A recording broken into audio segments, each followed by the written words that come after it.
When you spend a lot of time by yourself, you find that a lot of old memories come up. And sometimes they can be really disturbing, especially when you've been wronged or you've wronged somebody else. Those are painful memories.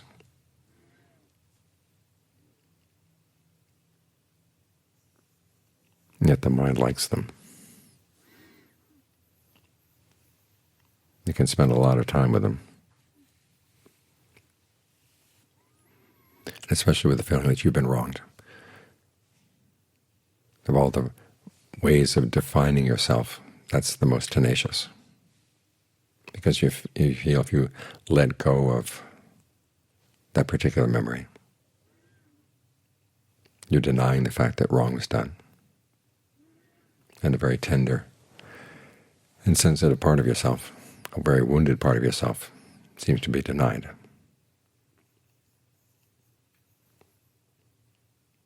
But it is a hindrance, and not just a hindrance to concentration. If you allow yourself to stew in thoughts like this, it becomes more and more of a habit. The mind gets more and more bent in that direction. And then you may find that as you're dying, you suddenly are going to take birth with the intention of getting revenge, seeking justice, seeking a settling of old scores. And that's a miserable life to take.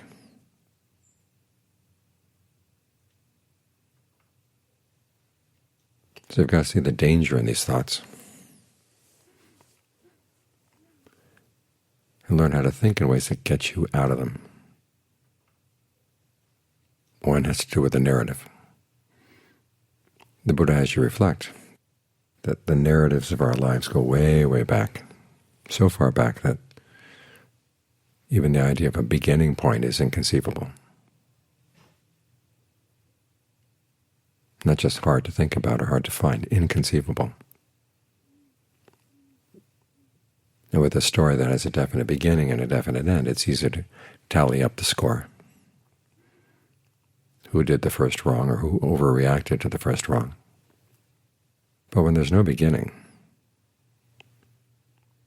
how do you know who did what to whom first?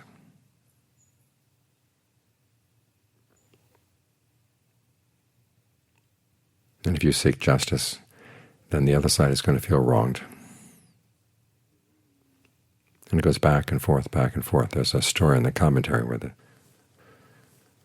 major wife of this king realizes that she can't produce a child. And so she thinks she'll curry favor with the king by finding a second wife, doing him a favor. The second wife has a son, and suddenly the first wife realizes that having had a son now, the second wife is in a superior position. So she arranges some poison, kills the son, kills the other woman, and the other woman swears revenge.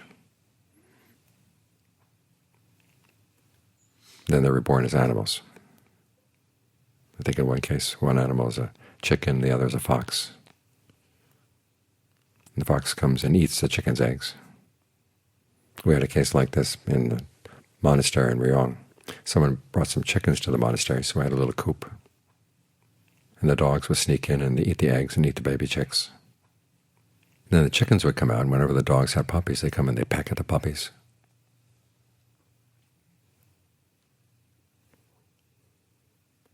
But in the story in the commentary, it goes on and on and on to the point where we forget which person was the original wrongdoer in the first story. Until finally the time of our Buddha. This one woman is chasing after another woman and wants to kill her child. So the woman with the child comes running into the Buddha, bows down at his feet. The other woman stays away at a distance, and the Buddha talks to them. Do you realize how many times you've killed each other's children?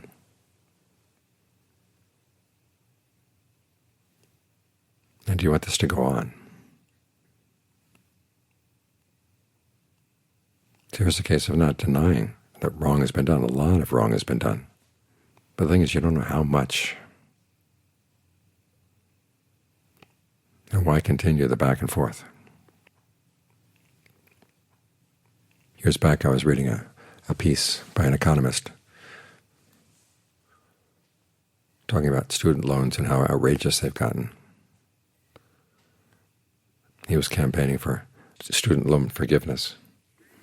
And one of the arguments that was put up against him was that, well, there are all these people who had to pay heavy student loans in the past, and they would feel that it was unfair that later generations got away with it without paying those loans. He's saying it's like having been mugged and saying that from now on you want everybody else to get mugged. There's no purpose in carrying this insane back and forth on.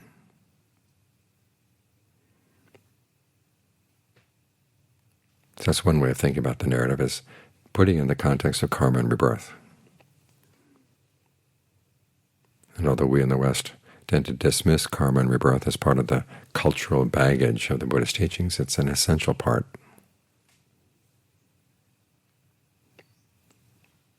The Buddha didn't simply pick up an idea that was universally accepted in his time. It was hotly debated. There were those who said there was no rebirth, those who said there was. And even among those who said there was those who said that your actions had no, or played no role in determining the rebirth. So when the Buddha said there was rebirth, and their actions did play a role in it, he was taking a stand based on what he'd seen on the night of his awakening.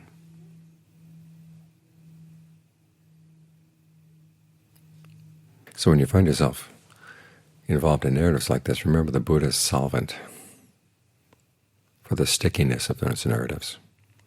It's thinking about karma and rebirth, and what the results will be if you keep on thinking these thoughts. They can take you to some pretty bad places. You're better off just dropping the whole thing. I know I had that reaction when I first went to see with John Fuang. It was soon after my mother's death. And I still had a lot of resentment toward the people I felt were responsible for her death. And one night, out of the blue, John Fuang said, "You know, in a previous lifetime you were a soldier. You killed a lot of people, orphaned a lot of children." That's all he said. But it put the story of the fact that now I was now orphaned in a new perspective.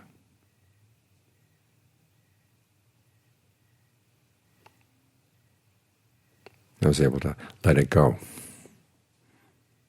with a lot less sense that I was abandoning my desire for justice.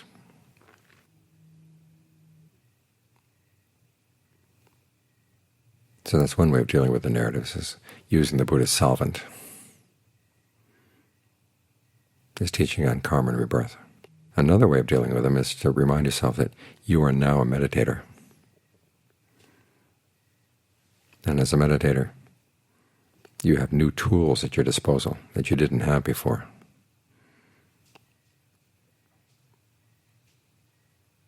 The teaching on rebirth is one of them, but also your ability to develop goodwill and to try to make your goodwill independent of circumstances. It's one of the reasons why the Buddha pairs his teaching of goodwill with endurance. You put up with difficult circumstances and you maintain your goodwill even then. Think of his image of the man being pinned down by bandits and having his limbs sawed off. And the Buddha said, even in a case like that, you should have goodwill. Goodwill for the bandits, goodwill for all beings.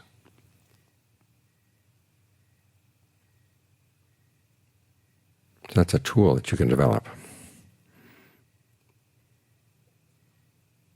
You can say, okay, in the past I was a victim of these wrongs. And look at the narrative of your life. You could either have the narrative that says, well, the rest of my life was ruined by those wrongs, or I was able to rise above them. Which narrative would you prefer? Well, it's up to you. You're making the narrative now, with the choices you make as you meditate.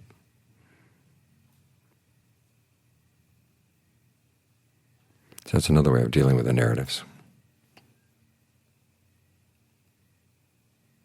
Reminding that you can give them a happier ending, a more noble ending, and it's within your power.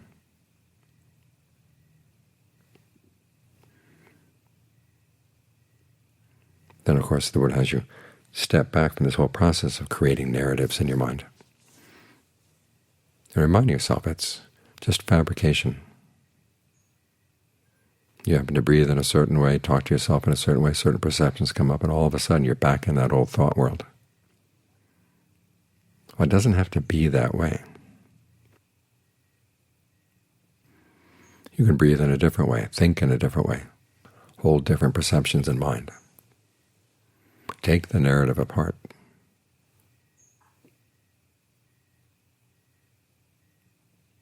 Create something better in its place. You can breathe in a way that gives rise to concentration, think in a way that gives rise to concentration.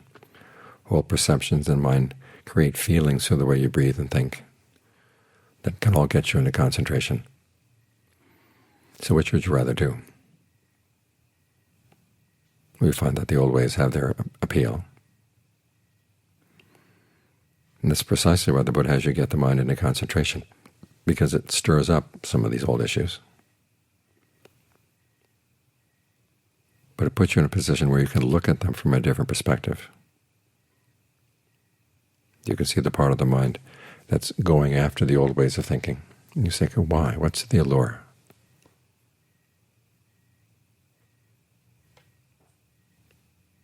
And then you can think of the drawbacks.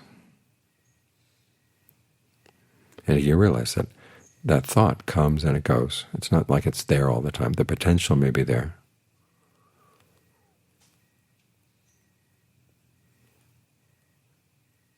But there are a lot of potentials in the world that we know better than to disturb. So why are we disturbing it? You keep at this from the point of view of the mind that's settled in, so that you're not feeling threatened, and that you have a safe place to go when things get overwhelming. But you can begin to take it apart, what the allure is. You realize that it's pretty miserable food. And when you think of the dangers down the line, it's like those foods that may be tasty, but they're going to make you sick. Do you want that?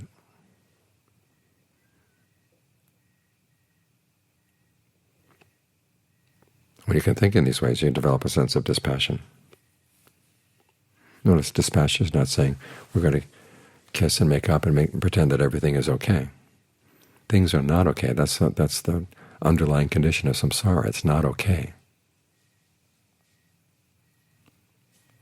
And if you want closure, samsara is not going to provide it. Part of the mind doesn't like the idea there are all these dangling ends that are not tied up. But our lives are nothing but dangling ends.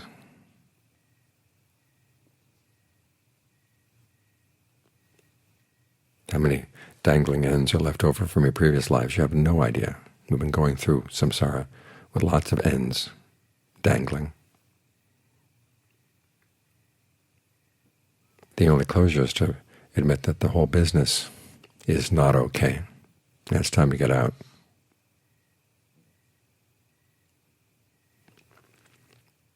It's only when you get out that you're really free.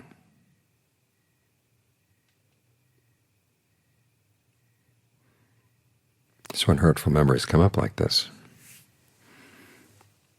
remind yourself that as a meditator you now have new tools, and you have a new identity. The person who's mastered those tools. That changes the narrative and heads it toward the only point of genuine closure,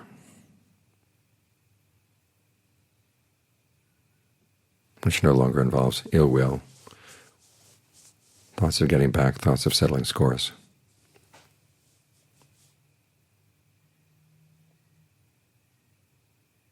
You get to a point where the scores don't matter.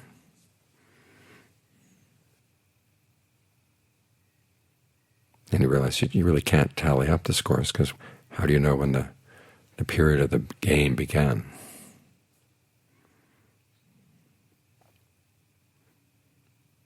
You're much better off getting out of the game entirely. And the Buddha shows you how.